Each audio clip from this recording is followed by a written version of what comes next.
Hey everyone, welcome back to the Castaway Consultants, where we teach future Survivor players how to play the game by criticizing current players. I'm one of your three fabulous co-hosts today with Derek Kubicek and Josh Wessler. We are all here for once, and we are talking about the Season 49 finale of Fever Dream. It feels like a fever dream that we're all here.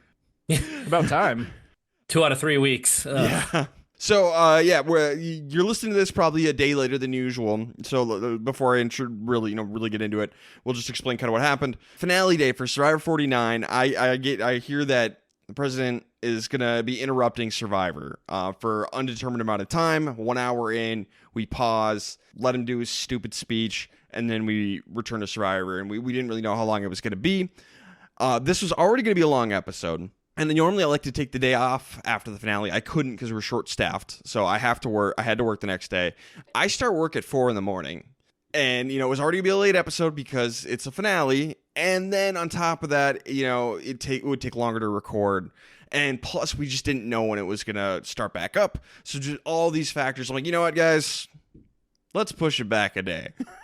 And here we are. So we're recording this the day after the Survivor finale, and you're probably listening to this the day after that. So now we're here. So you've been able to stew on it now for a little bit. So welcome. And Derek and I did watch it live. Yes, we did. So yes, Derek, Josh, how are you guys doing? Hey, excited to talk about the finale with you guys. Like I'd been messaging back and forth with Josh and another one of our friends a little bit about what we had seen in the finale, and excited to get thoughts on gameplay and then thoughts on results, thoughts on comparing what we saw in the finale of 49 to maybe some things that we've seen before. Are there any lessons to take away, or are there any new lessons or lessons that we can learn again? So I'm more excited for this conversation than maybe I was for kind of the latter half of the finale of 49. Yeah, I think it's gonna be good. Got some stuff to say. We got some stuff to say, and can't really talk about it until we get into spoilers. All right, let's do it. 3, 2, 1. Survivor 49, sole survivor, Savannah Louie. Congratulations, Josh. He gets his winner pick right from the start. We'll see if Derek and I ever got on the right train. I was wrong. Yes, you were. You know what? Actually, no. I'll let you keep going because I feel like this is very necessary for this podcast. For all the listeners out there, for me, I need to hear it.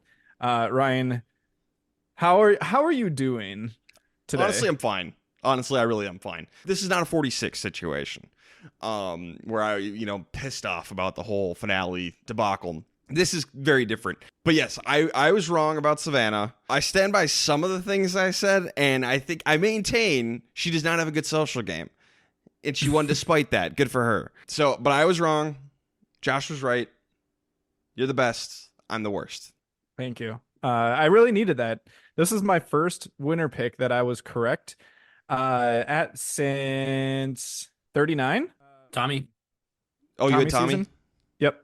You and I both had Tommy. Yeah, so that was the last time that I actually got my winner pick correct. And I haven't gone back and counted, but I've only done it 5 times, I think, in 50 seasons. So it's pretty rare for me to be able to do it. It feels great. And I will say the first thing that I did last night after the episode ended, I went back and listened to our premiere episode just to hear Ryan talk crap about Savannah and freak out when I picked her as my winner pick. It was glorious to listen back, and I would highly recommend anyone listening. You don't have to listen to the entire episode, but you can skip 3/4 of the way through to once we get to the post episode stuff and do awards and winner picks and all that. And it is a joyous time. I was giggling like a little schoolgirl, just sitting in my bed as I was listening, recapping it. It was fantastic. Josh over here channeling his inner sage and just being Mr. Petty, and I love it. Now, much lesser of a to-do, but I want to get this out of the way because there's no better place for me to do it. I had forks stuck in people coming into this episode, and the only two that were left were Sophie B and Sage. So imagine how terrified I am going into Final Tribal Council with Savannah, Sophie, and Sage. I'm like, all right, either I'm eating Mega Crow for sticking these people in the pre-merge with forks, or I get to throw it at least a little bit into Josh and Ryan's face that I was right when I stuck the forks. You were right. I was wrong. You're the best. I'm the worst. And by the way, I think my favorite part from the episode that I missed last week, because we're notorious crap talkers when someone misses the podcast, right? Deserved, because it's incentive for us to get here. Thank you guys so much for saying, you know what Derek said about Sophie B when he stuck a fork in her? Derek might have been right. That made me so happy to hear. The rare compliment. Yep. Rare. I am always willing to admit when I'm wrong and somebody else is right. I may not be happy about it, but I'm willing to do it. Yeah. And you guys were right about things, and I was wrong about basically everything. This was not my season. And for someone who talks so much about, being right all the time, or your opinion is the right opinion, at least you do follow it up with that. Yes. Because if you didn't do that, this would really be an unlistenable podcast. Yeah. Yes, I am frequently right, but not always. And Ryan, you're very good at admitting when you're wrong. Thank you. I appreciate that. It's actually one of your strengths. Oh, thank you. One of the very few. Put that on a LinkedIn profile. Yeah. I'm really good at admitting when I'm wrong. All right. Should we jump into the episode proper? Yes. Yep. All right. Now, so when I write my blog up, I always like to pull a quote from the episode, and that's kind of my headline. Like, that's how I start whenever I write my blog. I just wanted to read mine to you guys from this episode. It's from Rizzo. Yeah, I'm cooked, chat. Did he actually say chat? Yep. Yes, he did. Oh, Yes. I missed that. And I just wanted to say that to you guys. Uh, So one thing before actually, there's one other piece of business. Derek, your winner pick was Steven. Your original was Nate. Nate. Then he moved on to Steven. Yeah. And so, obviously Steven went home in the last episode. You weren't here. We couldn't ask you. Who is your new winner pick at this point going into the final five? Well, and I sent it in the chat at that point because we were doing finale predictions at that point, and I predicted Savannah to win at that point. I didn't predict the win this way. To go really quickly down through it, I thought that Sophie B would go out at 5, Rizzo would go home at 4 in fire making, and then Savannah would beat Christina and whoever I'm forgetting. So I had Savannah winning. That was my new winner pick, and I ended up landing on the right spot. Third tries the charm. Okay, so Derek gets on board the Savannah train. With Josh, I'm currently on the Sophie B train. Sophie B is going to make it to the end and not win, so I'm out. Wrong again. Okay, so Rizzo is very ecstatic after the Steven vote. Sophie B is embarrassed after the Knowledge is Power fumble. As she should be. But she's going to say, hey, I'm the swing vote now. I can do what I want. And I'm just like, Savannah's probably going to win immunity. And Rizzo's got the idol. You can only swing one way. Yeah, there's only so much time to make a move. And, Sophie, I think she knew what she had to do last episode, and she just couldn't pull the trigger. Her game-winning move was taking that idol, and she just didn't do it. And now you're stuck in a position that has no maneuverability, like 0, just because that person still has an idol. And there's only so many votes. With the modern mechanics of Survivor, you essentially lost the game there. Technically, yes. If Savannah doesn't win immunity, she could go home at 5, and then Rizzo go home in fire making, and then you're just left to pick up the pieces. But that is just so unlikely at this point that you're basically just now putting it up to a roll of the die. And I would not want to play that type of game. No. But we are going to get a challenge advantage in the camp. And it's very funny. Rizzo copies Savannah's puzzle just like he does to Alex in day one. That was a nice throwback. But Sophie B's the one who's going to end up finding the advantage. And it's honestly, it's not that big of an advantage. You get to skip half of this weird ladder puzzle that didn't look hard. So it was pretty insignificant advantage, I thought. Josh and I were messaging each other when she said, I have completely redeemed myself for fumbling the knowledge is power advantage. And we're like, you sure about that? You sure about that? So final 5 immunity challenge. Savannah's going to win. She's going to tie the record for individual immunities for women in one season. And we get everyone name checked, which is pretty cool. I was glad Jeff could rattle off the people who've done that. It was Kelly Wigglesworth, Jenna Maraska, Chrissy Hoffbeck, and Rachel Lamont. Kim Spradlin. Did I say Kim Spradlin? You didn't. No, you didn't. So yeah, and you know what? There's a couple of Chrissy references in this episode tonight, which is, you wouldn't really think too much about Chrissy too often, but it's just like, oh, we're hyping up 50. Chrissy's on 50. Mm-hmm. Yeah, maybe Chrissy, future Survivor winner. We don't know. We don't know. But Savannah wins. She's going to bring Sage on reward, which is an interesting choice. Wants to make some peace. Sage has gone the longest without food. They voted for against each other before. So interesting pick from Savannah. I don't hate it. I would actually say that it was the right move. You already had your time where you had your Tres Leches all at the same one. You're only inviting one person here. So I think, you leave your entire alliance back instead of maybe putting either Rizzo or Sophie in a bad spot and showing maybe a preference to one over the other, because there is still another vote that's going to come. And if you want to try to avoid being in fire, and maybe this is something that can just push that over the edge. Yeah.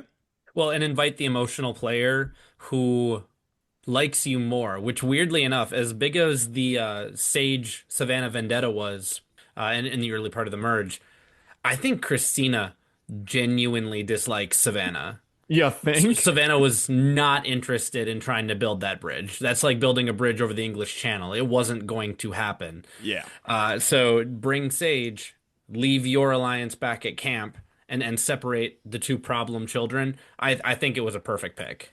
But yeah, Christina and Sage basically are both going to end up going against each other. They think Rizzo's got his idol, and they're not going to turn on Sophie B. So it's either Christina or Sage, and they're going to throw each other under the bus to try and do it. And that's exactly what's going to happen.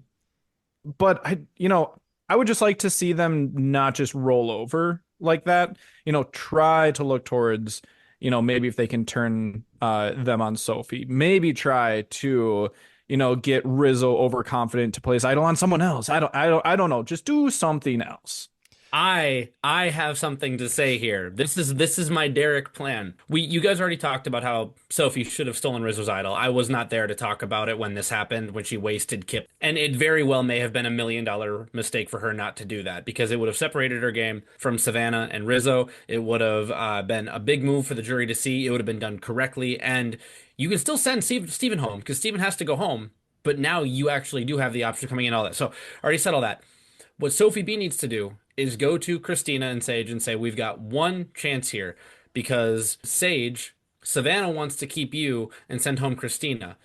Rizzo wants to keep Christina and send home Sage.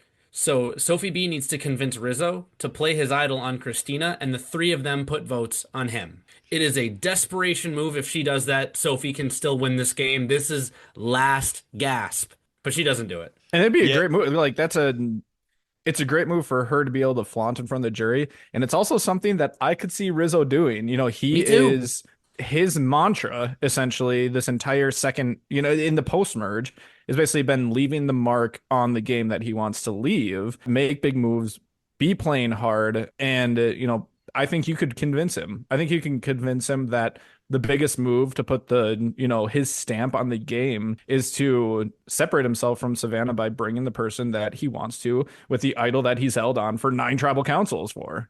Man, if that works, that's legendary. That's like Blackwater Brigade almost. I can see. I think it's possible. I do think it's possible. I think Rizzo might go for it. I think it's unlikely, but I think it might be possible. Yeah, and I think the way you sell it isn't, oh, you have to play your idol for Christina. You go to Rizzo and you say, man, I really agree with you. Christina should be the one to stay. But I mean, if Savannah wants to do that and she has immunity, what can we do? What Savannah's can we really just such do a about great it? player, and she's kind of in a power position right now, and she's going to make this move her own. And then you walk away and then just get those gears turning for Rizzo. He might just do it. I don't think anybody on this season is skilled enough to pull it off. Not Sophie B, unfortunately. I love you, Sophie. I do. I'm a Sophie fan, but this was not. Man, we needed something. But Rizzo and Sophie B are going to end up deciding they think they have a better chance against Christina than Sage, because Sage has done stuff, unlike Christina. So Sage might be a bigger threat going to the end. Savannah, on the other hand, wants to take out Christina because Christina is the best fire maker of the bunch and is worried about having to go up against her. Okay, but if you can't get out Rizzo here with his idol, why not keep Christina and try and put her up against Rizzo to eliminate him that way? Sounds like a tool. Sounds like someone you can use. Yeah, and you could go to Sophie B and create that understanding, because I think Sophie definitely knows that Rizzo has to go home. I think Savannah and Sophie both know that Rizzo has to go. and then neither of them are scared of Christina, why wouldn't you try and use that as a tool to send, like you said, send Rizzo home and have Christina, oh, here's the one little thing that you did. Congrats. Have a ball. Yeah, she's too worried about that tool being used against her. Yep.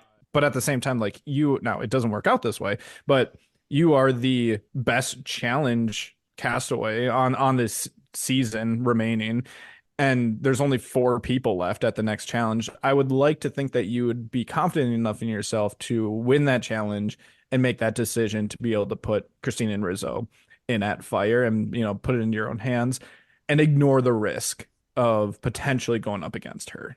So yeah, I think Savannah's misthinking this and probably should have gone after Sage instead. At Tribal Council, Christina's going to make some really good points for voting out Sage, but it's not going to matter. Rizzo plays his idol. 4 votes for Christina, 1 vote for Sage.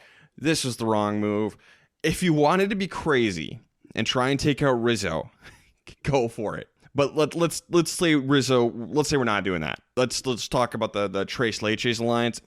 It really should be Sage. She is a bigger threat on every level except for the fire making part, and you can use that fire making skill on her part to your advantage. So I think it was very much the wrong move to take out Christina here.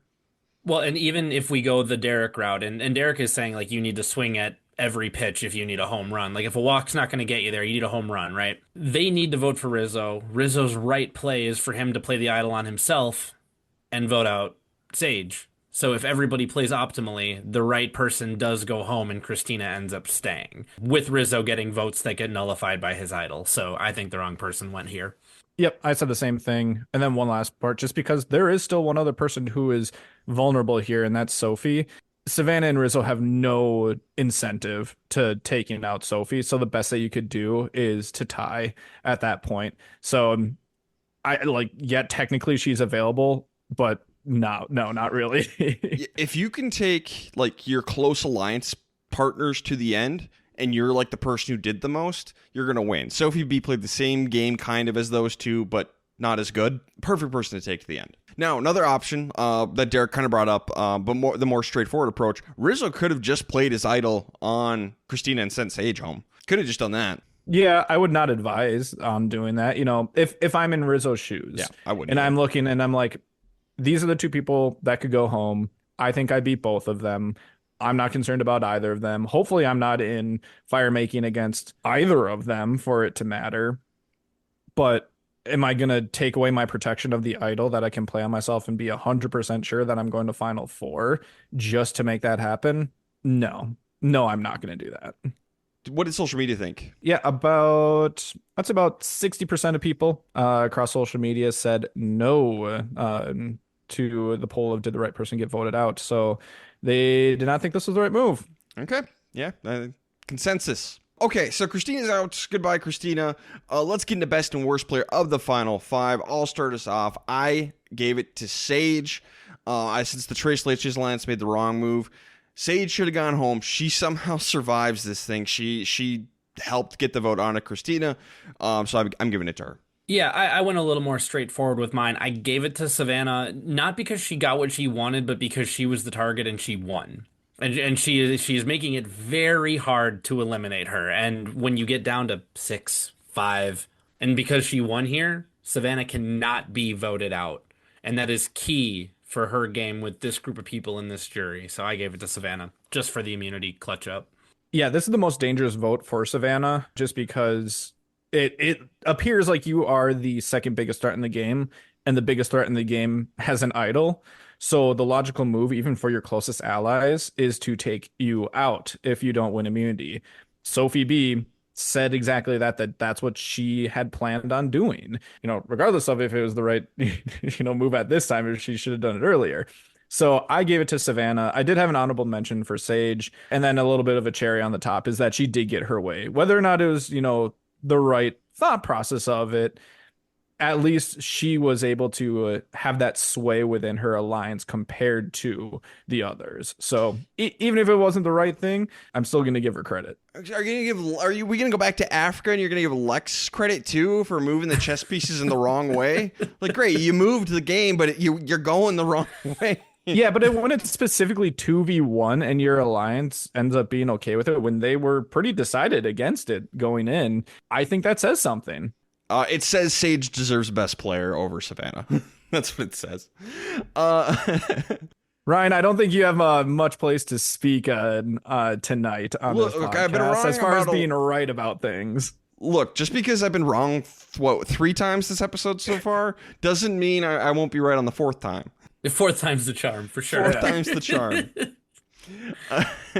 And hey, there's no way to objectively prove I'm wrong on this one. Hey, if 4 times the charm, you can just call yourself Boston Rob. Hey. I'm basically the Boston Rob of this podcast. That's what I'm hearing. Great. That's what I heard. Let's get a worst player. Derek, who do you got? Yeah, my worst player is Sophie B. And I want to say part of it is because of the holdover of last episode. I know we try to keep it condensed, but there was a swing for you to take here, and you still didn't do it. Like, if there's one last gasp of air, you need to take it. And she didn't take it. So I'm giving it to Sophie B because she's letting Rizzo and Savannah completely get their way.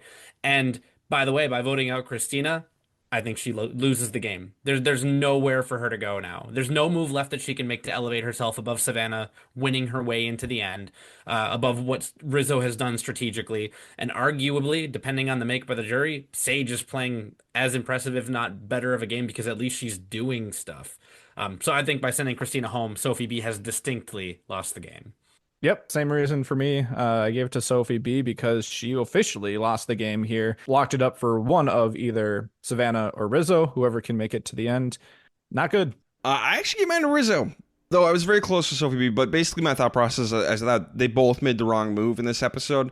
And I'll give Sophie B credit for getting the challenge advantage. Like, that's something. But yeah, it's Rizzo. But they're both bad.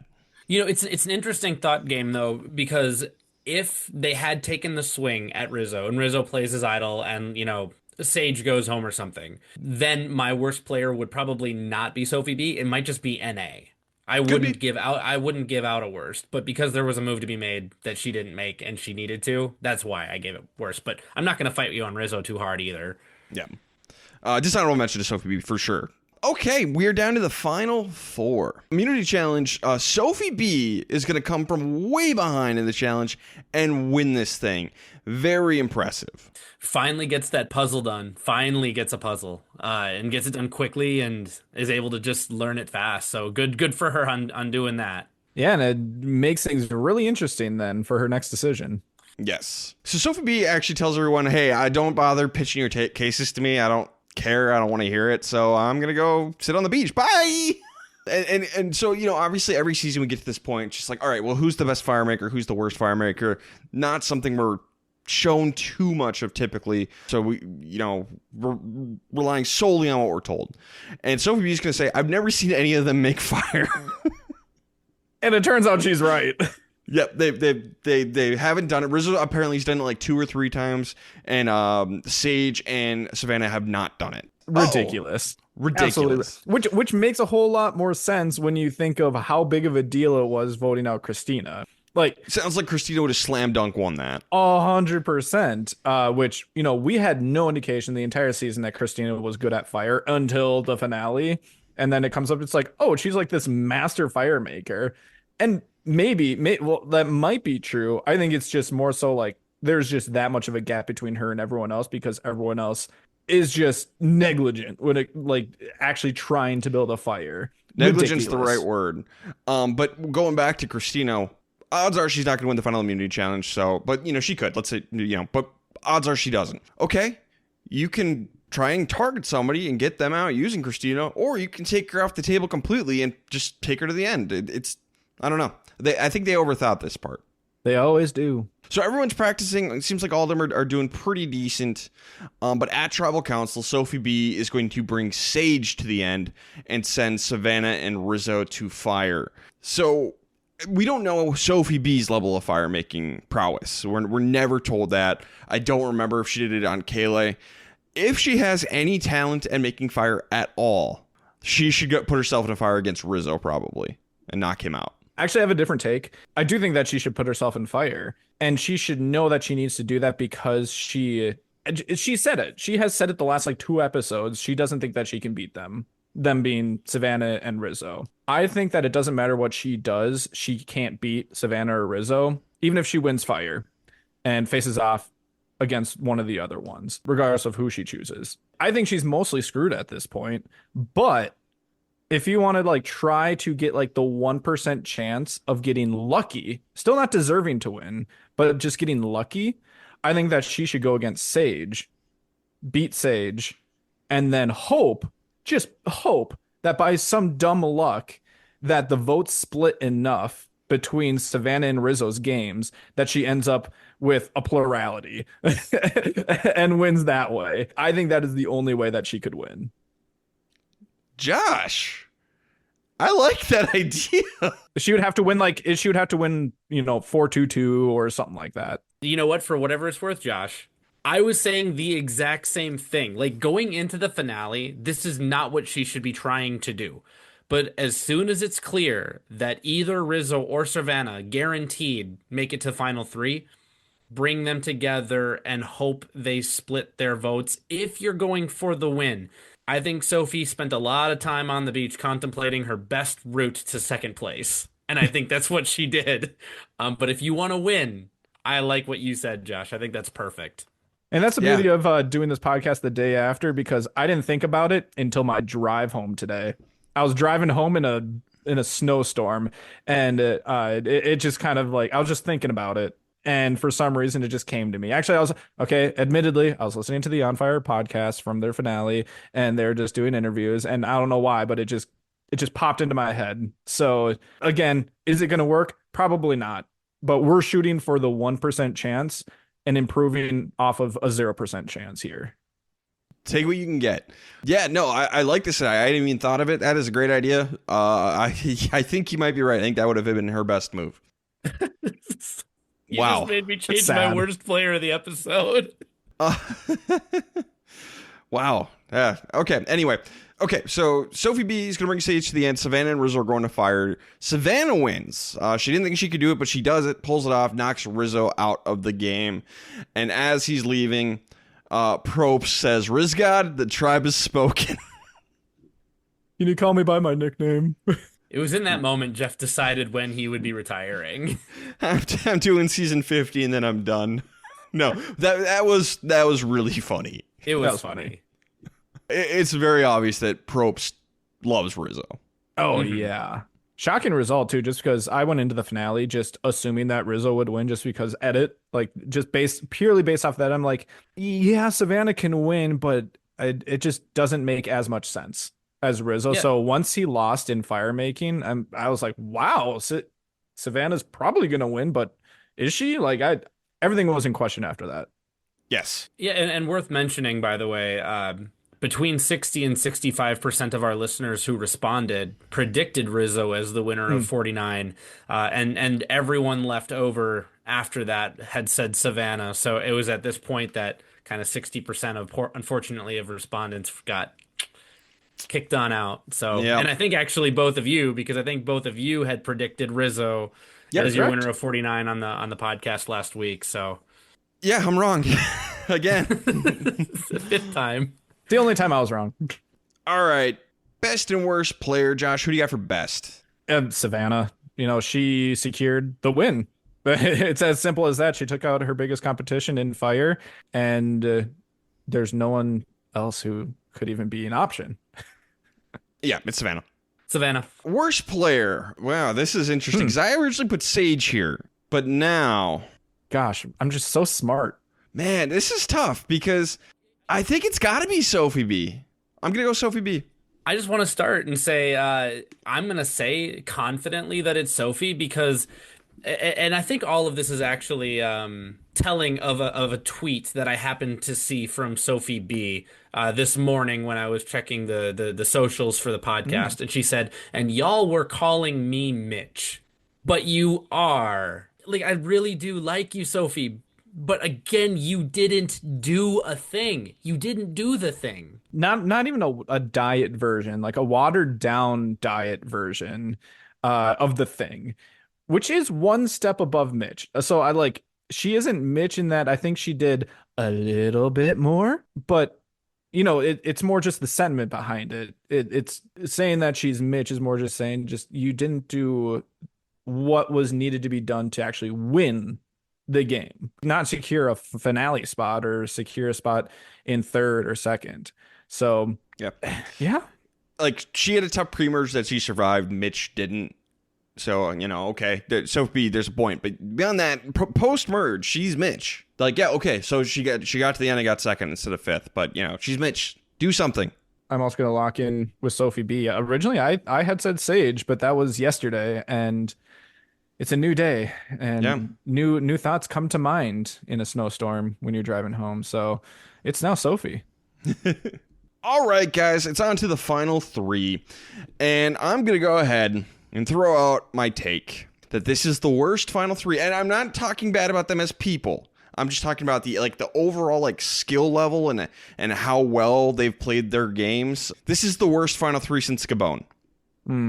Because all three of these people, every other season, there's plenty of flawed people who make it to the end, but all three of them, super flawed players. A big hole missing in all of their games. And I don't think we've had it to this level since Gabon. They were much worse than Gabon by far. Bob, Sugar, and Susie. Whew. But I was running through it all in my head, and I just think on average, if you average it all out, I think this is the worst set of finalists, just skill wise, since Gabon. So I don't have a great memory, as we've been over 100 times on this podcast. Can you name off a couple that might be close, and just so I can say yes or no? Okay, you could go Natalie, Russell, and Mick from Samoa. I think all three of them had holes in their game. This one's better than that. Fabio, Chase, and Sash from Nicaragua. This one's better than that. No, I think no. Yeah. I think Fabio, Chase, and Sash are all better players. I agree with Ryan. You have to remember that Fabio and Chase, that was a 5-4 vote split, and both of them had merits to their game, decent merits and decently well-rounded. I think Ryan's right. I think this final three is more flawed. To me, Gabler, Cassidy Clark, and Owen Knight. That was probably the one I put next. I think this is in that tier. I would say maybe second. I think this one's better than that 43. one as well. No, you got to remember. You want to know something crazy? Gabler was one vote away. If he'd gotten James's vote in 43, he has a perfect game. I'm not counting any of that as real. It is though. I'm sorry. You can deny all you want. Yeah, I know. I hate that cast so much. It's bad. But no. God damn it. The 43 I don't want to is a talk bad about 43. They have a weak final three and a weak jury. What does that mean? Justice for my queen. Justice for Cassidy. Yeah. So Russell, Natalie, and Mick, I would, there's definitely holes there but I put them above this 49. Chase, Fabio, Sasha, again, I would put them above 49. Gabler, Owen, Cassidy, put them above 49. Anybody else coming to mind? Mike, Carolyn, and Will in 30, but again, Mike and Carolyn they were both really good at some aspects of the game. Hannah, Adam, and Ken from Millennials vs. Gen X. That's a flawed group. That's a flawed group. Yep. A flawed group, but I really like Adam's game. In the running. So he's got a high. Yeah, he's a worthy winner. I'd still keep them above 49. Ben, Chrissy, and Ryan from Heroes, Healers, Hustlers. But, that was a situation where Ben got there because of the twist, and that's kind of left a bad taste in my mouth. But Ben played a wild game, so there's that. God, I can't wait to cover that season. Coming up next. That's coming up next. So my point is, I'm right. Bottom three. The bottom tier. If we can even settle on just bottom tier as far as cumulative strength, I guess. And just because someone tied a record like Savannah did with Immunity Challenge doesn't make her an overall good player. Maybe her competition just was really bad in challenges. I don't know. It's not the type of thing that can outweigh that. However, I do think that this is one of the most even final threes we've seen in a long time. And between the three of them, even going into final tribal, I'm literally any three of these could win based off of what the jury was saying. There were times where I'm I went in thinking slam dunk Savannah's going to win. But then just hearing some people talk about it and then going through some of the questioning and their answers, I'm like, I think like it's possible that Savannah's losing this thing right now and that it could be Sophie. It could be Sage. We've seen crazier things. So I think the overall just consistency of this final three, it could be matched up against almost any other one in the history of Survivor. And that's why it's interesting. That's why I'm not mad about the results of this season. Just because I think they're all super flawed. But it made it interesting. I'm not saying this is a bad thing. I'm just saying that this is what it was. It's neither good or bad. It just is. I think they were well edited. We understood their games, and flaws, warts and all, and it was an interesting matchup, and I really did not know who was going to win this one. One I would compare to is Marquesas with Nalia and Vesepia. I don't think anyone was super happy about them being the finalists because they were both super flawed, but it made it at least interesting on that level. Yeah, I'm glad that you mentioned the edit part because I do think we knew a lot about all three of their games, and usually there's one straggler where it's like, I'm pretty sure you're not going to win, and there's nothing that you can do to convince me. And it might just be purely based off of the edit, not anything that they did. So, and kind of kudos, I guess, to Survivor on that one. So we do all this stuff like, oh, hey, it's almost time for Final Tribal, and they talk about Rizzo a lot. Guys, do you think Rizzo's going to be on season 50? No. No, can't be. No way. When Savannah goes, he's going to play again. He's going to do so well. I'm like, okay, Rizzo's on 50, 100%. I wasn't sure who the other person was. I was pretty confident about Rizzo once she said that. I'm like, Rizzo's locked in. And, just for context, Rizzo is the one that I knew this season. Oh. I knew the entire time that he was. I didn't know about Savannah. Okay. But I did know that Rizzo was going to be on 50. Yeah, so if you guys didn't know that, Rizzo and Savannah confirmed they're the two mystery people. It was actually spoiled to me by another Survivor podcast, and that really annoyed me because they just assumed that everyone knew, and they were talking about it openly in the premiere, and that was the last time that I listened to that podcast. So, all right, Final Tribal Council. Sophie S is going to ask them what their role in their alliance, because they were each part of a strong alliance. What was their role? What made them stand apart? Sophie B says she was kind of adopted by Rizzo and Savannah. And she says Rizzo was the strategic player, Savannah was the physical player, she was the social player, and she had more social flexibility than them because, at least at the beginning of the merge, it was very kind of that Uli group was on their own, and Sophie B was kind of pulled in with them, but she wasn't necessarily on the bottom with them. So that was kind of her point. Savannah's like, yeah, I was the muscle, but we made every decision together. It was a group effort.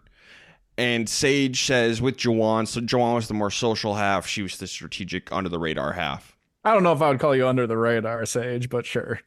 Christina points out something that I have been saying like the whole season. Savannah kind of neglected her social game with people who weren't in her alliance. This is kind of what I've criticized Parvati for in the past. If you're in an alliance with her, she's going to treat you great. If you're not in an alliance with her, she's not going to treat you very well. That's big. That's big. It's probably, something I might struggle with if I'm on Survivor, because if I don't like someone, I really gonna have to try really hard to be nice to them anyway. But I think it is a very valid point from Christina. Mm-hmm. And then she asks Savannah, hey, can you name a family member from every single person on the jury? She gets like 2. She gets Nate and Steven, and that is it. And I really feel for Savannah here because as someone who has a crap memory, I could have known all these answers of people's loved ones' names and completely just forgot because that's just me. And I think that she had a good point of like she's talking about parts of their family. Like, I know that you have like whatever kids, or that a little bit more like situational and not just rattling off names. And I don't mind the question because it's something that like it matters to Christina. Yep. So that means that the question does matter. But it to me, it's not a question with value. Like if I was on the jury, I would not care about something like this. She's free to ask it. Everyone on the jury is free to do something like that. I think she was intentionally trying to put her in a bad spot because she didn't want her to win, which again, she's completely free to do. But I just know that like I would probably struggle with a question like this too. Yeah, I'm not great with names either. I think I could be like, hey, I'm horrible with names, especially if I haven't met the person. But maybe try and say like, oh, here's a story. Your kid did this wacky thing. I don't remember their name, but they did that thing. If you could do it that way, I think you could probably still save yourself on this question. It was interesting because she even said, like, Christina, like, I'm not going to be able to remember their names right now. But when I was encouraging you in that challenge, like, I yelled out their names. I said, do it for whoever, but I just can't remember them right now. And I think that's very telling of the value of that type of question. The question, I think, is supposed to be illustrative of a point that's hard to get at, because the social game is always more of the feeling that you get when you think about giving that person your vote. And Final Tribal Council isn't really going to move people off that spot socially unless they're getting Jean Robert manipulated. That's a different area of the social game that you shouldn't rely on, but if you can harness that, great, right? But it's illustrative because if you can't name the names, that means you may not have been listening. But the way that I think Savannah does a pretty good job counteracting that is, I can't remember their names, but I know that you're one of four, and I know you're the youngest. I am listening. I did try to be present. I was saying the names in the challenges, even though I gotta say, when we were watching the season and Savannah would be there dominating in a challenge saying like, oh, come on, Sage, you can do it. To me, it's like, I understand you think it's coming across as authentic, but like, I'm trying to beat you right now, and clearly you're going to destroy me. Stop. Stop. It's like running against an Olympic athlete, in a marathon, and they're like, come on, you can finish the marathon. You can do it. It's like, stop it. You are infantilizing me right now. But I think Savannah's counter was pretty good here. This reminded me a lot of Brian Heidick's performance in his Final Tribal Council, where somebody asked, can you name anything about me? Penny asked him that, and he's like, no. Sorry. Yeah, and I'm gonna jump in a little bit to Savannah's defense here, because one thing I think I said, and I think I even sent this in a chat to you guys last week after the episode, Savannah, well, her social game to me clearly lacks something. I never thought it was going to be enough to lose her the game to someone who hadn't really done anything. Like, it's got to be Russell Hansbad, and even like comparing her to Brian, I don't think that Savannah. I know you're. They're basically just the jury question. The jury question. Yeah. I know you're not doing it, right? I know you're not comparing her to that, but I don't want the audience out there to think like, well, we're saying that Savannah and Brian are basically the same person. No, Savannah seems like a far nicer person, far better person. I would hope Brian. so. Most people are. And Brian would probably agree with that. I just want to say, like, I don't think anyone here actually thought Savannah was that bad. It's just when you're watching it in real time and the way that it gets edited and how it comes across, these are our past comparisons. Yeah, and we were told by the contestants that at least one person really did not like Savannah. And when you get that information, it's like, wow. And it turns out, MC, remember when MC and Savannah got into that like kerfuffle over the idol? Yeah, MC clearly doesn't like her either. So, yeah, it wasn't enough for her to lose the game. But, it is interesting because Savannah's going to win. And I think her social game was severely lacking. And she still won anyway, and which is unusual. It's unusual, but I think it only would have mattered if she was going up against someone like Rizzo. It's not talking about Savannah's game as much as it is talking about the people that she's going up against here in Final Tribal. MC wants to know when they pushed a vote or persuaded a vote to go their way. Sage says it was the Steven vote. She convinced Christina to go for it, and Christina on the jury is going to say, yep, that's true. Sophie's going to reveal that she spied on the conversation between Alex and Jeremiah in the pre-merge and used that info to convince Alex to vote on Jeremiah. Okay, our advice in the past has been don't bring up the pre-merge, who cares? None of these people ever even met Jeremiah. This might be something for Alex. You can say this, but you should have something post-merge too. Unfortunately, I don't think Sophie B has one post-merge. I thought that this was fine just because it was such a unique tribe. That it was almost like a peek behind the curtain of, hey, no one wants to talk about this disaster of a tribe, but there were desperate times. You guys didn't have to deal with being on a tribe of 3 people. And here's how desperate it was. I had to do this in order to get it down to just me and Alex. And I used that information specifically to do that. So I thought that it was fine for this context. And Savannah's going to say the Christina vote. Which, yeah, she did. It wasn't great, Congrats. But Steven's going to ask Sage why he should vote for her after she betrayed the alliance, because after Nate went home, it was very clearly Rizzo, Savannah, and then to a lesser extent, Sophie B on the bottom. It was everybody versus them. That did not go to plan. They were all in the final four, and Sage is the only one left standing of that majority group. So he's like, you kind of betrayed almost all of us. Why should I vote for you? But Sage is just going to say, hey, you know, some people were leaking information, but I just played an adaptive game and more of a strategic game than I think people were thinking, which has been something that some people have struggled to overcome. If you're not seen as a strategic and you're seen as more of an emotional player, when you make those cutthroat moves, they might be not as well received, just because maybe they're not expecting it from you, or you know, they connected more emotionally with you, and it hurts more. So that is something to keep in mind. Because Sage is going to say, hey, I played this emotional game, kind of like I made everyone think I was a super emotional player. That's the risk you run with playing that way. It's kind of like the Don, like the mom role. If you're too emotionally connected to someone, you betray them. Good luck getting their vote. I think no matter what game you play, at the end you need to be able to say what was your intent and what was not your intent. That's part of owning your game. If you're seen as someone who's closer to a Debbie Warner or a Nora, just a chaotic Abby Maria style player, I'm sorry, you're going to have a hard time convincing a jury of your peers that there's any intent, that there's intention, there's a driving force moving that game forward in a positive direction. And if that's the game that Sage thought that she was playing, was I'm going to act emotional, but I'm actually intentional, that's just a really tough sell, because the perception is reality. And if people see that you're voting in erratic patterns that don't make sense, they're going to assume that you're voting in erratic patterns that don't make sense, unless people know your game, which they clearly didn't if she's telling the truth. Marianne could have been seen as something like this, but she was able to elucidate to her jury, there was a point when all of this did turn. It was at this top 6, top 5, when I became very strategic, very intentional, and very serious. And that was something that even as a viewer, we could see happen. We never really got to see that switch turn with that switch flip with Sage. We've seen people be able to pull off the mask at Final Tribal and essentially be like, this was my game the entire time. It was very intentional, and I actually had a plan.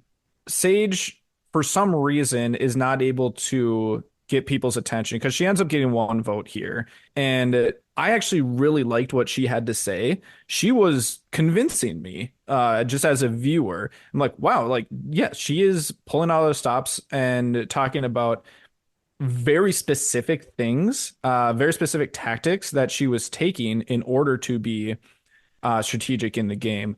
And so she was actually gaining my respect a lot more than I was expecting. However, I think because she was acting intentionally in an emotional way throughout the game, I think that is just such a hard thing to get that flip to switch for people. Some people might be able to recognize it just at Final Tribal, but people have been sitting on that for a while, and they might be hurt to a certain extent to be not wanting to even consider you, or maybe not taking your game seriously regardless of what you're saying. So I think you really have to be careful about not being trying to hide all of the strategic thought process that you've had throughout the game. It's okay to show it a little bit. And I think this shows that you almost need to.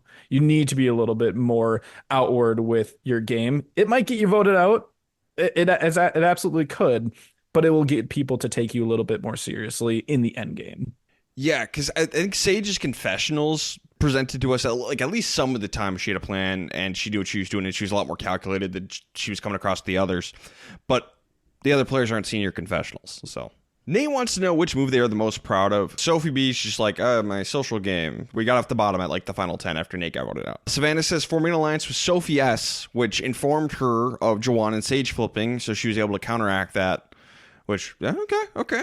And then Sage says getting the tribe to get Sophie S out of the game because Savannah was also an option. So Sage is like, hey, it was my move to get out Sophie S. But Sophie S is like, it was kind of everybody's. It was a unanimous vote. Like, can you really take the full credit for that? So, yeah, I just think that's a clue to the fact that people are like, Sage probably didn't drive any of these votes. Even if she did, she doesn't come off that way. Which I think we saw throughout the season. It seemed like it was very much like she's motivated to do these things, and like it's what she wants to do, but being the driver behind it, it seemed like she was more used for them in that way. And so we get to the closing statement. Sophie B's like, I survived the most tribal councils, didn't use any idols, didn't backstab anybody, except Jeremiah.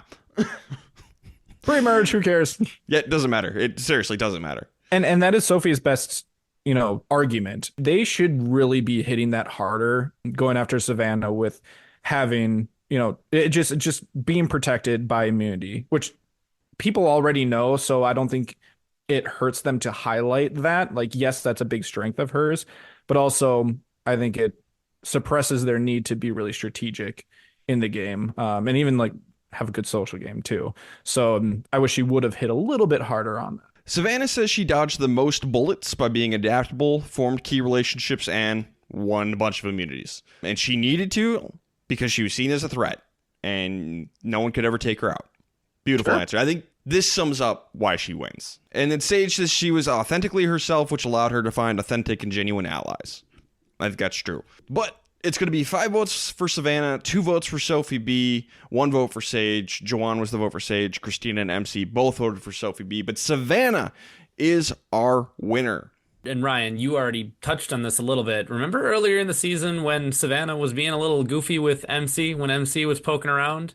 Mm-hmm. And I said, MC will remember you did that. Mm-hmm. There was no way MC was ever voting for Savannah. I'm not going to lie. Until I really thought about it after the season had ended, I was like, why did MC not vote for Savannah? And why did Alex not vote for Sophie? Like, those were a couple of like the things that kind of stuck with me. And then I remembered, oh, that's right, Savannah wasn't being very nice to MC. So then I when I remembered that, I was like, oh, and I talked about that. We can even go back in the podcast. MC will remember you did this. So Gotta keep your ear to the ground on those kind of things. Like, it matters. And Alex, I get, Sophie B didn't do anything. He seems like the type of guy who respects doing things. It makes sense to me. Mm-hmm. But the question is, who would we have voted for? Derek, I think it's your turn. Who I would have voted for is pretty much worn on my sleeve at this point. It would have been Savannah. I had predicted Savannah as the winner, assuming that Rizzo had gone out, just because all of the other people left in the game hadn't played enough. They hadn't been in danger enough. They hadn't risked anything. And if you take the risk reward proposition at the way that it tends to bear out in the real world, Savannah's the only one who has anything like that. If there was someone who was phenomenal in the social game, everybody loved him, and there was no way that they were ever not getting the votes, that was Steven, and he got voted out a couple times ago. So as long as she got that person out, which she did, it was going to be Savannah. So I would have voted for Savannah, and I would not have considered Sophie or Sage for a second. Not with what I've seen and what I know. Josh? Yeah, I pretty easily would have voted for Savannah. I think the only other person I would have considered would have been Sage, but I do think that she was in more danger than what Derek might be mentioning, but I don't think that there was a lot of like moves that she made that that weren't revenge based that helped advance her game. And then Sophie, who knows, maybe I'd be best friends with her on the island, and the social game would just win me over. However, I'm not on the island, so it's hard for me to base anything else on her game. So she's not really in consideration for me. I'm not surprised. I'm not surprised that she got second. I'm just saying, hard for me to even consider her. So yeah, this was difficult for me. I'm not gonna lie, because my usual method of doing this is who played the best social game. Sophie B. Who played the best strategic game? Hard to say. I landed on Sage. I thought played the best strategic game. Still flawed, but that's who I landed on. Physical game, who played the best? Obviously Savannah. But then who did the worst in each spot? Sage played the worst physical game, didn't win anything. So Sophie B won that last challenge. Who played the worst social game? Savannah, I think. And who played the worst strategic game? Sophie B. Maybe. Or maybe Savannah. It's a toss-up between those two. So it really is, as Josh mentioned, it is pretty even consistent across the board with these big flaws. They are a decent match. So I had a really hard time. Like, who would I have voted for? Because my usual system isn't getting me to my answer. So my answer, not quite a cop-out. This is not going to end up being a cop-out, but it's almost a cop-out. I say you've got to answer. So. I will answer. I think I really would have come down to who gave the best jury performance because it was so even for me. Sophie B Probably not in the end, again, unless we were besties. Yeah, Savannah gave the most at that final tribal council, and I wouldn't have really cared about Christina's answer much. So I think I would have ended up giving it to Savannah.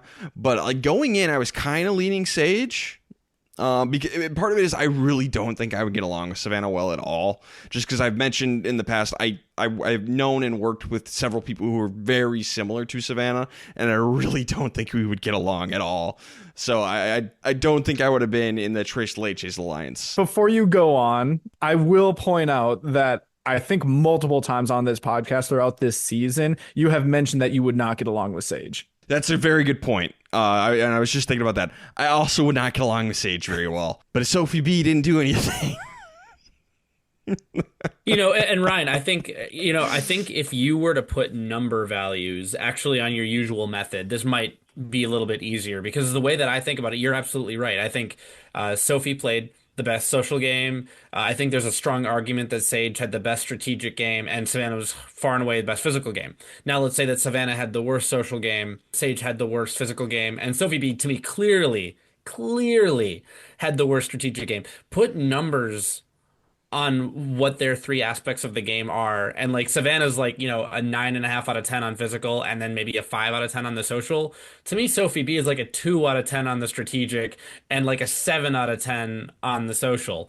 So like if I actually stick numbers, which I don't like to do because we're humans, we have feelings, but in a situation like this, like we're telling our listeners the social game is the most important. Well, if you play a 7 out of 10 social game and your adversary is a 5 out of 10, which is nothing to brag about, and maybe you call it an 8, that's not enough to blow the lid off the bottle. And, we do say the social game is the most important to most people. Most people would consider that. That's what they vote on.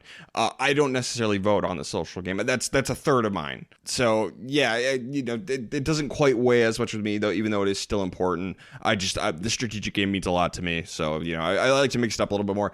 I'm going to land on Savannah is who I would have voted for, but it was tough, and I think it really would have come down to that final tribal council performance. All right. So we moving into the after show, which, whatever, not much to talk about here. But one thing Jeff just point out, not a single advantage was technically played correctly. Not one. Oh, Playing hilarious. Song with the world's smallest violin. That's funny. We all hate Kip, but it was funny to know that basically every time production tried to interfere, that it failed. Yep. Josh, random question if we can go back. What did social media say about the right person? Yeah, or who would have won? Yeah, we didn't ask who they would have voted for, but we did ask social media, did the right person win Survivor 49? And I'd say about 65% of people said yes, the right person won. Okay. Honestly, that's kind of fitting for this final three, so I'll accept that. All right, let's wrap up season 49, guys. We got to get best and worst player of the season. Josh, kick us off. Who is your best player of the season? As a reminder, we only count people who make the merge.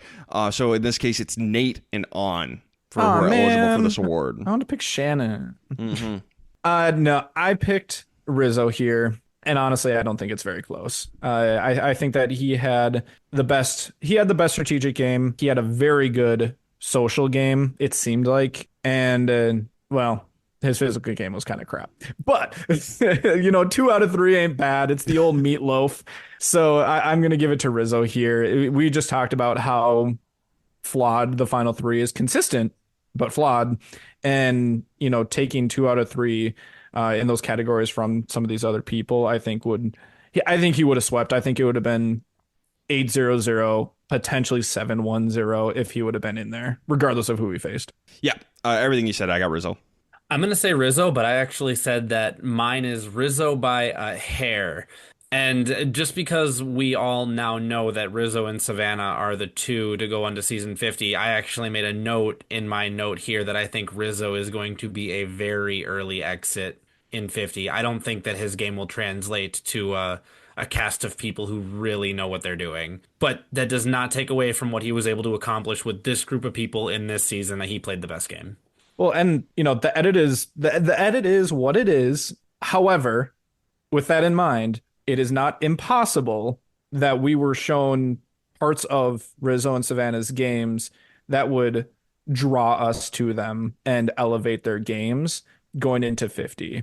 maybe we saw all the best parts of their games and we didn't see maybe some of the negatives associated with Rizzo's. No, it's possible that people didn't have that same sentiment behind him as far as, get to the end and he's going to win for sure. I think the way the jury was reacting during his fire baking challenge, I think he would have dominated. But I need to go back. Derek, so you said it was Rizzo, but it was close. Who's the second person? Savannah for winning, like for going the mile. You're crazy.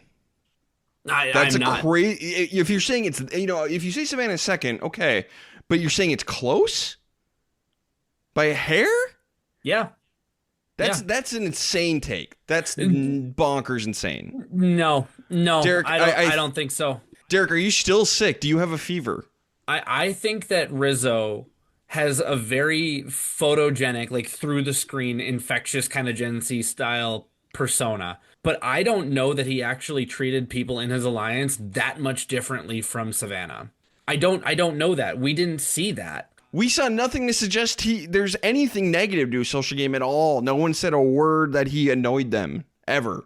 I feel like early on, Nate was having a little bit of confusion with Rizzo. Yeah, Nate was just like, what is the 6, 7 or whatever words they were saying? Yeah, he didn't get the lingo, but that wasn't like actually annoyed. He was just like, these youngins. Look, you also have to give weight to someone who goes all the way. Anytime you don't give best player of the season to the winner, you need a pretty good reason. And I think that's fair. Rizzo fair. was nearly there. And so I'm giving it to him. But by a hair? Yes. That's absurd. Yes. That is absurd. By a hair.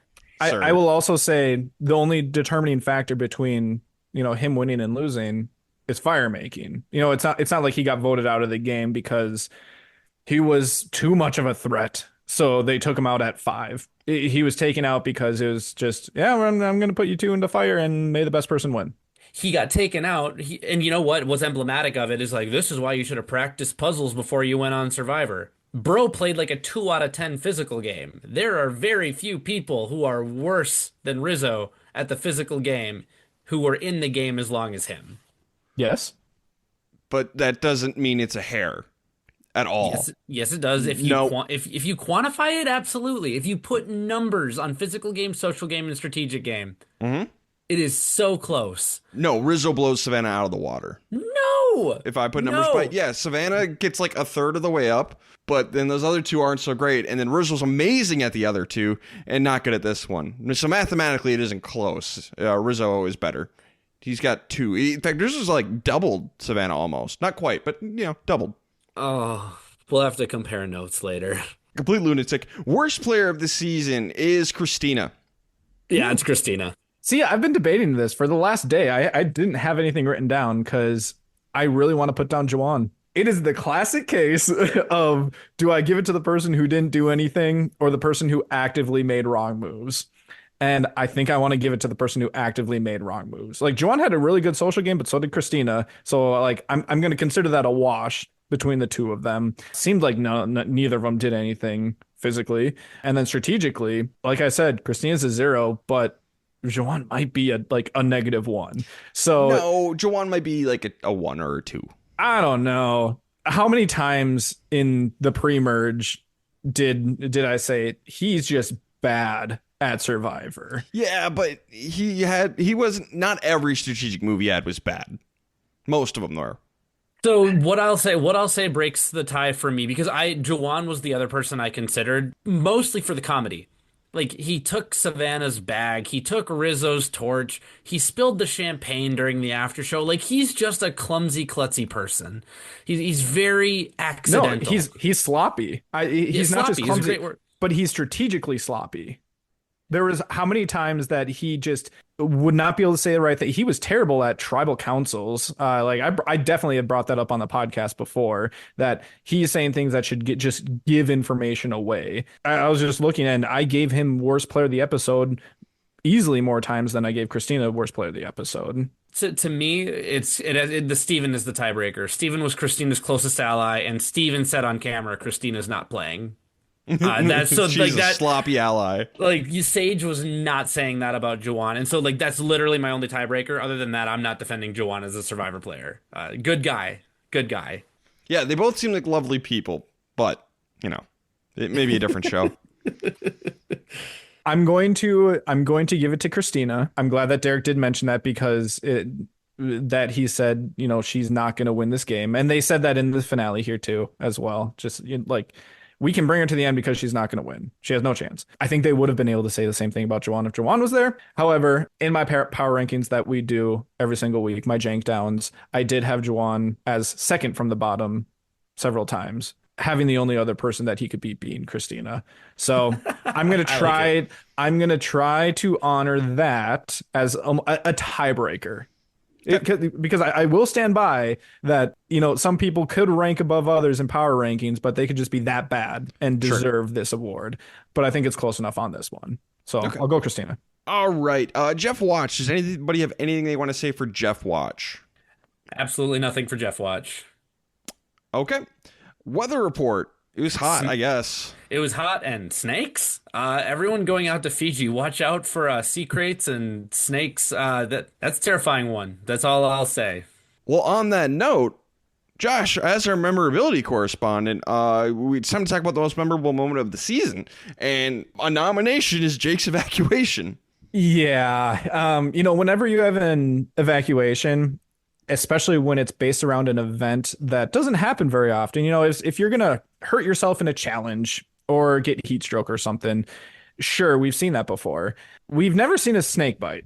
We've never seen a snake bite actually evacuate someone. And not just that, but also everything that came after that. We saw a breaking of the fourth wall and a behind the scenes look that we've never seen before. There's been times during other emergencies where the camera goes wide and you see all of the boom mics and the background camera guys, and you get a little peek behind the curtain. This was not just a peek behind the curtain. You're going backstage. You're going into the sound room. You're seeing the technical side of what Survivor might look like back at base camp. So to me, I can't really think of anything that would beat this out. I'm with you. I think that's number one, but I do have an honorable mention for when Sophie B failed with her knowledge is power and Steven just goes, nope. That was my second one. Nope. Oh, he gave it to someone. Nope. For me, the comedy is just I want to forget about Kip. I don't know that I'll actually remember almost anything else from 49 other than some of the people, but what they did, I'm not sure. What the snake bite to me is my only real nomination. Lock it in. Okay. Lock it in. That does it for season 49. We move on. Season 50 gets teased to us. Oh man, I was excited. That trailer's bad. The first half of it was good. Yeah, so apparently we have like celebrity sponsors or something. Yeah, like Billie Eilish, Jimmy Fallon, somebody else, and then Mr. Beast. No one should let him get anywhere near any reality show ever. So can't wait for him to show up. My theory, I'm guessing, because all we saw was a briefcase from him. My theory is that there's going to be a reward challenge, and it's going to be like, it's almost going to be like outside the game. I hope so. I hope it's not going to have any impact on the game, but I hope it's going to be like, you can win money or something like that, and it has nothing to do with the game. And like win a challenge and you can win $100,000 or something, like, just because that is his thing, is just giving away money. So that's my best guess. But it's unnecessary. I'm very worried that this is going to be a very gimmicky season of Survivor, just because we're already in the hands of the fans, and I think they're just going to toss a bunch of random crap out there. And since it's a bunch of celebrities, like Survivor celebrities that from across all eras, I think they're going to use it as we're just going to throw stuff at the wall here. And then 51, we're going to kind of reel it back in. Yeah, because everyone's going to be like, oh, wow, 50 was annoying. Let's not do that again. So, yeah, now I'm not so sure about 50 anymore. So we'll see. I'm not super high on All-Star seasons anyway, because out of the 5 we've had, there's only 2 good ones, Cambodia and Winners at War. Because All-Stars, Heroes versus Villains, and Game Changers all suck. Rounds opinions. Heroes versus Villains sucks. Let me reiterate. Ryan's opinion. So we'll see about 50. I don't know, but yeah. No, I'm gonna end on some positivity here. Listening to that crawl opening, like that voiceover, and it's Coach waxing poetic, Yes. and then Colby going, "How many more times do I get to do this?" And I was like, "All right, all right, I'm That's ready." what I'm excited for. Mr. Not Mr. Beast. Mr. Beast will be in and out, and like the celebrity Billie Eilish, Jimmy Fallon, whatever. It's gonna be gimmicky. It's gonna be in. It's gonna be out. It's gonna be about the people. I am thoroughly stoked, especially getting to wax poetic vicariously through the screen with my good friend Benjamin Coach. And by a good friend, he knows me not, but if he did, man, I'd love to have a conversation with that guy. So, I'm excited. Did I miss the episode where we got to vote on which celebrities we wanted to see come on the island? I remember there's a lot of votes, but did I miss that one? Well, I mean, there was a vote about like the amount of advantages, so maybe the vote was just so overwhelmingly on one side of people wanting a ton of advantages. Maybe this is the closest thing we're going to get nowadays to corporate shilling, right? So instead of a fridge full of Coca-Cola, which I would much prefer to Mr. Beast. Bring back the Outback Steakhouse. Yeah. I'd rather have Outback Steakhouse and the Bloomin' Onion than Mr. Beast, but gotta get the kids watching too, I guess. And also, if you didn't see, go find the hidden idol in your state. Yeah, actually, if you're in Minnesota or North Dakota, don't go find it. Yeah. Sorry, I've got Minnesota. I've got Minnesota covered. These guys have North Dakota. Yeah, I got dibs on North Dakota. Anywhere else, go for it. And by the way, I was reading something. It doesn't look like you find it and you take it. It's look like you find it, you take a picture with it, and you get entered into some kind of like raffle or something. Oh, automatic spot on season 51. We'll see, or maybe like you get drawn to be in the crowd for the live reunion show for 50. So we'll see. That makes sense. I think the being in the live reunion would make the most sense. $1 million. $1 million. Easy. And so now that we know it's Rizzo and Savannah, they're coming back for 50. Guys, are we excited? Do we want to see Rizzo and Savannah back? I'm going to say yes. I'm going to go back to, I think, what I was talking about on our season 50 review, just our cast assessment or just reactions, is that, regardless of who's on 49, I think I would rather have two other people from a different part of Survivor. We're really lacking in the 20s. So I would have really liked to see someone not necessarily like super old school, but, in somewhere in the middle ages of Survivor instead of having so many new era people. I'm excited to see Rizzo back just because it seemed like he did play a pretty dominant game this time around. Savannah won. Let's see if she can do it again. I'm really interested to see the reaction. I think that they are going to get dominated because there's going to be a lot of mystery behind them. No, they're not going to see 49 before going out there. So, who are these people? How did they do? Were they allies? Were they enemies? I'm interested to see what their dynamic is going to be. But I think whenever there is mystery involved with people, that is a reason to get them out right away. So but it's never happened. I mean, I think that really good players would be able to use it, though, as a reason to get people out. Maybe, but any player who has come back like immediately and you haven't really gotten a chance to see them, they've all done decently well. None of them have won, but they've all at least like made the merge. Yeah, I don't know. That's just what I feel. It's kind of like how we were talking when we were talking about Kyle and Camilla. We could see them getting split up right away, just because people have that knowledge on it. I think this is kind of the same way. I'm excited to see both. I think Rizzo is worthy of return, and I'm excited to always have a winner come back. I think Savannah will be an early boot, and I think Rizzo will be an early merge boot. That's my prediction. Rizzo could do okay. I think Savannah is going to get outclassed here, but I'm excited to have both of them come back. Okay, guys. So I know we had one question from last week that we missed. We've got to get to. So Josh, why don't you read that one off? Yeah, so this is from Blake Mills, asks, how late is too late to start playing the game? I mean, do you think a player like Christina knows she can't win? If you feel like you're in this position, is there anything you can do, or are you just going to be the GOAT no matter what? I mean, you can always try. You can always try and improve your odds. Even at the Final Four, there's something you can try sometimes. Even at Final Tribal Council, you can always try. But yeah, I think once you get to, especially maybe the Final 5, Final 6 at this point, you really have to have done something. I think it comes down to a little bit what I said earlier about the maneuverability. You need to give yourself a chance. And Sophie I know Blake mentioned Christina here.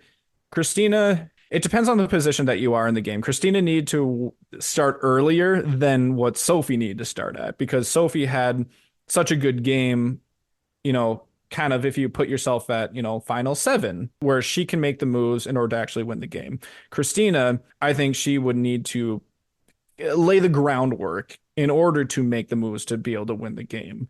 So it is very case by case in that way. And I think we talked about how much, Sophie had the chances to be able to do it. But then once she waited until final five, there's nowhere left to go. Yeah. You really need to evaluate the people that you are standing next to. Look at our power rankings every week. Look at the people who you might be sitting with at the end. Can I beat that person? And if you are going through and half of the people, if you're at, final seven and out of the other six people, you can only beat three of them, you're going to have to put some work in in order to make this thing happen. All I'll say is you need to be playing from the beginning. Otherwise, people who are here seriously to play for $1 million aren't going to take you seriously, and it's hard to change that sentiment. To me, you can maybe get by with being liked until you get to the merge, and after that, you need to have some intention. Not play hard. Don't do the necessarily big moves, but play. Yeah, you need to play. So to answer your question, yeah, there is a time where it's too late. But this podcast is about never saying die. So like Ryan said, there's always things you can do, but there might be no hope if you wait too long. Yeah. And once again, we say you can't win the game in the pre-merge. So, get through to it. Maybe be present. So don't play hard, but be present. And then really start to, lay that groundwork after that. Yeah. All right, guys, that is season 49. So next time you hear from us, we're actually going to get back to our rewind series. We'll just do one season before 50. We're going to do season 35, Heroes versus Healers versus Hustlers, the worst named season of Survivor, which we have discussed on a previous podcast, which if you haven't listened to, go check out the podcast where we just make fun of the name of Heroes, Healers, Hustlers. Guys, anything else? All I'll say is thanks to the fans for making this our biggest current season yet. And actually, by definition, then the biggest season of the podcast so far. And last week, without me, was the biggest episode through the first week ever. So congrats on that, you guys. Obviously, that's for average quality of co-host. But thank you, fans. And we're excited for you to join us back for 35 and then again for 50 in February. And specifically, I do want to also call out just the engagement this season. We saw, record. Yes, it was our highest downloaded season just by those numbers, but not even close.